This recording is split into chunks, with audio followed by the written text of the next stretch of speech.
नमस्कार। उम्मीद है आप लोग स्वस्थ और शांत होंगे। आजकल लेटरल एंट्री का मामला जोरों पर है। लेटरल एंट्री का मतलब भारत सरकार जिन विशेषज्ञों की नियुक्ति करती है अपनी अन्य नियुक्तियों के अलावा, ताकि देश को बढ़ाने में उससे उन्नति हो, उसको फ़ायदा हो देश को, मोटे तौर पर उसको लेटरल एंट्री बोलते हैं। नहीं, जो सामान्य नियुक्तियां हैं उन नियुक्तियों से परे जिन विशेषज्ञों की नियुक्ति की जाए उनको अमूमन मोटे तौर पर कहा जाता है कि लेटरल एंट्री के माध्यम से ऐसी नियुक्तियां की जाती हैं। कुल मिला के देखा जाए तो ये कोई बहुत बुरी बात नहीं है, और क्योंकि सामान्य तौर पर जो नियुक्तियां होती हैं, चाहे आईएएस हो, चाहे पीसीएस हो, चाहे इंजीनियर हो, चाहे जो हो, वो सब एक सामान्य मेधा के लोग होते हैं जो सामान्य प्रक्रिया के तहत सामान्य सारे काम करने में नो डाउट निपुण होते हैं। लेकिन जहाँ विशेषज्ञता की बात होती है वहाँ ये माना जाता है कि वो उतने विशेषज्ञ नहीं है जितना कि उनको होना चाहिए। उससे निपटने के लिए लेटरल एंट्री की प्रथा चालू की गई। कांग्रेस में भी होती थी, यहाँ भी हो रही है। अब दिक्कत क्या होती है कि जब आप अपनी साख खो देते हैं, एक जैसे कहावत है ना कि बद अच्छा बदनाम बुरा, तो मोदी जी अपनी साख खो चुके हैं। इसलिए वो कोई भी काम करेंगे तो वो कहीं ना कहीं से गड़बड़ी होगा, ये अब इस बात को लोग जान गए हैं। इसलिए अब वो कोई भी नया काम करते हैं तो उस पर हल्ला मचने लगता है। और मज़े की बात है कि अक्सर जो है वो चीज़ उसमें कुछ न कुछ गड़बड़ी निकलती भी है।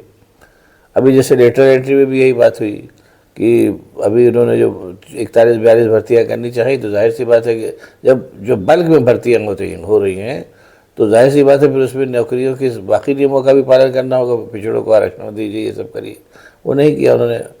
अब चूंकि नहीं किया, उसकी वजह से जाहिर सी बात है हल्ला मचना शुरू हो गया कि साहब ये जानबूझ के आरक्षण न देना पड़े इसलिए काम किया जा रहा है, या कि लेटर भर्तियों के माध्यम से जो पूरी ठगी की जो प्रणाली चालू की अपने मोदी जी ने, वो बदस्तूर जारी रहे इसलिए ये व्यवस्था की गई है। ये सब सारी बातें उठी। और पहले क्या होता था कि पहले भी ये सब लगातार हो रहा था, लेकिन चूंकि उस समय मोदी जी अडानी अंबानी के द्वारा जो पूरा संजाल बिछाया गया था उसके चलते बहुत ही मतलब उनको काबिल माना जाता था। ये माना जाता था कि बहुत ही क्या बात है। और ऊपर से वो खुद भी अपना चेहरा हमेशा जो थे वो क्या नाम है बनाए रखते थे, एकदम कठोर चेहरा बनाए रखते थे, जैसे बड़े विद्वान आदमी है वो। हालांकि कितने विद्वान हैं अब तो पता चल गया है। तो ये सब सारी बातें थी, उसके चलते वो जो काम करते थे वो पता नहीं चलता था, नंबर एक। और नंबर दो ये था कि प्रधानमंत्री लेवल पे बैठा आदमी इस कदर क्या नाम है झूठा और क्या नाम है जनता के अहित में काम करने वाला हो सकता है, ये भी इतनी लोगों को कल्पना नहीं थी। इस वजह से वो जो कहते थे उस पर आदमी भरोसा करता था। वो तो अब पिछले करीब 10 सालों में लोगों ने जान लिया कि ये व्यक्ति जनता का किसी भी हद तक अहित कर सकता है अपने मित्रों के लिए, इसलिए थोड़ा सा लोग अतिरिक्त सतर्क हो गए। उसी के चलते जब हल्ला मचा तो अब पता चला कि लेटरल एंट्री जो आपकी होने वाली थी उसको ख़त्म कर दिया गया कि बाद में कभी होगी, ऐसा कह के ख़त्म हो गया। ये एक अभी लेटेस्ट बात है। अच्छा, उसमें भी जो बातें उठती है, जैसे मैंने कहा ना कि अभी भी चूंकि उनकी मंशा है, अभी जैसे 10 सालों के कार्यकलाप के चलते जो इस बार उनकी सीटें कम हुई और कमज़ोर हुए हैं, उसके बाद भी उनका काम करने का तरीका बिल्कुल नहीं बदला है, कहीं से भी नहीं बदला है। जैसे फॉर एग्जाम्पल अभी देखिए वहाँ चुनाव होने वाला है, क्या नाम है झारखंड में, तो पता चला कि वहाँ क्या नाम है मुसीबत खड़ी कर दी। वो जो वहाँ के हेमंत सोरेन है, उनके बजाय जो मुख्यमंत्री थे चंपई सोरेन, वो जो जब हेमंत सोरेन को जेल भेजा गया था क्या नाम है 6 महीने के लिए, तो उस जो उन्होंने चंपई सोरेन को बना दिया था मुख्यमंत्री, वो आ गए, चंपई सोरेन चले गए। अब चूंकि वहाँ फिर चुनाव इस समय होने वाला है, तो जाहिर सी बात है अगर इस समय झगड़ा होगा वहाँ के लोकल नेताओं में, तो ऐसा भारतीय जनता पार्टी के लोगों को लगता है कि उनको फ़ायदा पहुँचेगा। ये सब वो पहले भी कर रहे थे, कर्नाटक में सरकार गिराना, महाराष्ट्र में सरकार गिराना, ये सब कर ही रहे थे वो। और उनको उस समय ऐसा लगता था कि चीज़ें जो है वो भाजपा के फेवर में जाएंगी, जबकि जाहिर सी बात है कि भाजपा के फेवर में कुछ नहीं गई। भाजपा उनकी और मतलब बुरी तरीके से बदनाम हो गई, मोदी भी सब बदनाम हो गए। नतीजा ये हुआ कि उनकी जो 330 सीटें थी वो 240 में आकर रुक गई। ये भी कहा जा रहा है कि चूँकि चुनाव क्या नाम है आयोग के माध्यम से बेईमानी की गई है, इसलिए दरअसल भाजपा को सीटें जो मिली है वो 140 ही हैं, 100 सीटें जो चोरी से ली उन्होंने। और चूंकि उनकी छवि ऐसी बन गई है नरेंद्र मोदी की, और वो जिस तरीके से उन्होंने सारे के सारे क्या नाम है षड्यंत्र वो सब किए हैं, झूठ बोले हैं, उसके चलते इससे जल्दी लोग इनकार भी नहीं कर रहे हैं। लोग मान रहे हैं कि हाँ चुनाव आयोग हेरा फेरी करा के 100 सीटों पर इन्होंने डाका डाला है। ये कुल मिला के हालत है। इसी छवि के चलते बहुत जल्दी ही इनको जैसे हल्ला मचा, इन्होंने लेटर एंट्री की बात वापस ले ली। राहुल गांधी ने मामला उठाया और इतना ही नहीं, इनके जो प्रधानमंत्री बनने का सपना जो दूसरे सज्जन पाले हुए योगी जी, उन्होंने भी जैसे जो आरक्षण का क्या नाम हाई कोर्ट का क्या नाम आया फैसला, वैसे तत्काल उनका भैया हम सुप्रीम कोर्ट नहीं जाएंगे। ये बदले माहौल का असर है, क्योंकि इन सब लोगों की जो क्या नाम है टोटल कलही पूरी तरीके से खुल चुकी है। अब कलही खुलने के बाद क्या नाम है अभी इनके पास इतना नैतिक साहस नहीं बचा है कि वो चीज़ उनको लोगों के सामने रख सके, या अगर मान लीजिए उनके पास अपनी योजनाओं के लिए कोई सकारात्मक पक्ष हो तो वो भी नहीं रख पाते, क्योंकि ईमानदारी बात ये भी है कि उनके पास सकारात्मक पक्ष है ही नहीं। अब जैसे मोदी कहते हैं ना कि बोन मुड़ाते ही ओले पड़े।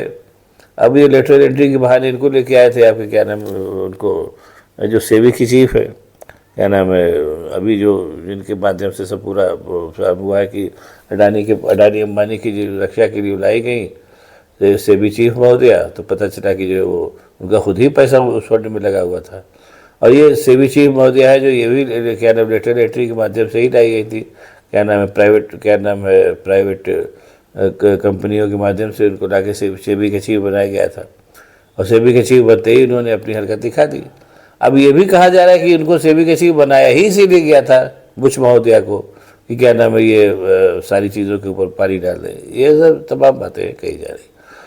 और या जैसे दूसरा पक्ष भी दिया जाता है कि लेटर एंट्री होती है तो लेटर आप कम लोगों को मालूम होगा कि मनमोहन सिंह भी जो थे टीचर थे, उनको भी लेटर एंट्री के माध्यम से ही लाया गया था।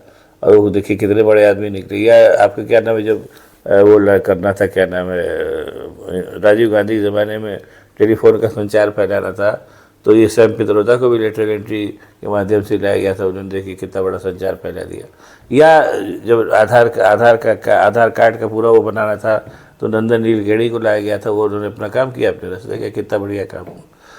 तो इसके चलते हो क्या रहा है कि अपने नरेंद्र मोदी जो अपनी क्या नाम है जिसको कहना चाहिए कि झूठ से और क्या नाम है मतलब ख़राब मंशा से जो चीज़ों को ख़राब करते रहे हैं, वो चीज़ें अब इतनी फैल गई हैं कि उसके चलते अब अगर वो अच्छा भी काम करेंगे, हालांकि इसकी उम्मीद बहुत कम है, नरेंद्र मोदी से जनहित के अच्छे काम करने की बात ही सोचना मूर्खता है, लेकिन चूंकि बात चली इसलिए कह रहा हूँ।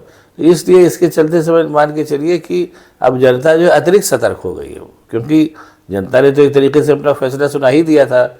वो तो चुनाव आयोग से मिलजुल करके किसी तरीके से तीसरी बार ही प्रधानमंत्री बन गए, लेकिन जनता यही मान के चलिए कि ये व्यक्ति चुनाव हार चुका है और ज़बरदस्ती बैठा हुआ है। इसलिए इसकी किसी बात पे पहले जनता मोदी जी की सारी बातों पे भरोसा करती थी, वैसे जनता मोदी जी की किसी बात पे भरोसा नहीं कर रही है। और वो अविश्वास कदर क्या नाम है तगड़ा है।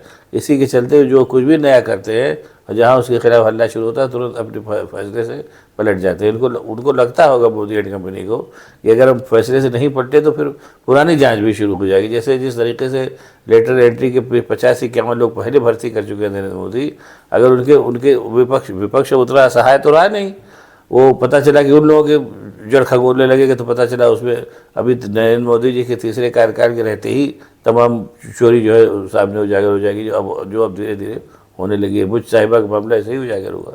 तो इस वजह से मोदी ने भी सोचा होगा कि भैया लेटर एंट्री के लिए हल्ला मच रहा, फिलहाल इसको वापस लेके जान छोड़ाओ। कुल मिला के स्थिति है। वैसे अब मुझे कभी कभी सही बात है कि नरेंद्र मोदी पे थोड़ा देख के उनको दुख होता है। दुख इसलिए होता है कि एक ऐसा व्यक्ति जो कितना मतलब जिसको कहना चाहिए कि जिसने धोखाधड़ा से छल कपट से झूठ बोल करके बड़े बड़े लोगों के सहयोग से किस तरीके से हमेशा तना चेहरा बना करके किसी तरीके से बैठा रहा, सब कुछ करता रहा, पूरा नाटक किया। विदेश में जाके ज़बरदस्ती लोगों के गले पड़ पड़ के कहा कि हम तो बड़े भारी विदेश के विश्व गुरु है। इन सारे नाटकों को करने के बावजूद पूरी की पूरी जब पोल खुल गई तो ये व्यक्ति जो है पूरी तरीके से लाचारी भरे चेहरे के साथ बैठा रहता है। और मुझे तो मेरा अब इस समय कहना है कि लालच ही मोदी जी का सर्वनाश करेगी। सर्वनाश इन द सेंस कि मतलब उनके पॉलिटिकल करियर का। जब 2 बार ये जीत चुके थे और इस बार नहीं इनको मामला मिला था तो इनको छोड़ देना चाहिए था, छोड़ के चले जाते तो भी इनकी जो कुछ भी था बच जाता। ये जो लाचारगी और क्या नाम है बेशर्मी देख रहे हैं, जो बेशर्मी दिखा रहे हैं, इससे कम से कम बच जाते। लेकिन मोदी है, लालची आदमी है, कैसे बचते? वही अपने कर्म इनके सामने देखे। और कहा भी है कि हर आदमी अपने कर्म अपने सामने ही देख जा रहा है। तो एक तरीके से मोदी जी अपने कर्म देख रहे हैं, उनका फल देख रहे हैं। देखिए कब तक देखते हैं। अब आपको अगर ये वीडियो पसंद आए तो इसको लाइक करिए, शेयर करिए, साथ ही साथ मेरे चैनल को सब्सक्राइब करिए। और हाँ, एक चीज़ और, जो मैंने बताया था, आप लोग पहले बताया था कि जब चैनल इसको देखने के बाद चैनल के प्लेलिस्ट में जब जाइए तो वहाँ से अवध कथा को निकाल के देखिए, उसको भी ज़रूर देखिए, थोड़ा टाइम दीजिए, अच्छी चीज़ें पसंद आएगी आप लोगों को। और आपके इर्द गिर्द अगर कोई अवध के खित्ते का रहने वाला हो तो उसको भी, उससे भी जिक्र करिए कि भाई इसको पढ़ो, बढ़िया चीज़ है, आप लोग पढ़िएगा, आपको आनंद आएगा। फिर से बहुत बहुत धन्यवाद, नमस्कार।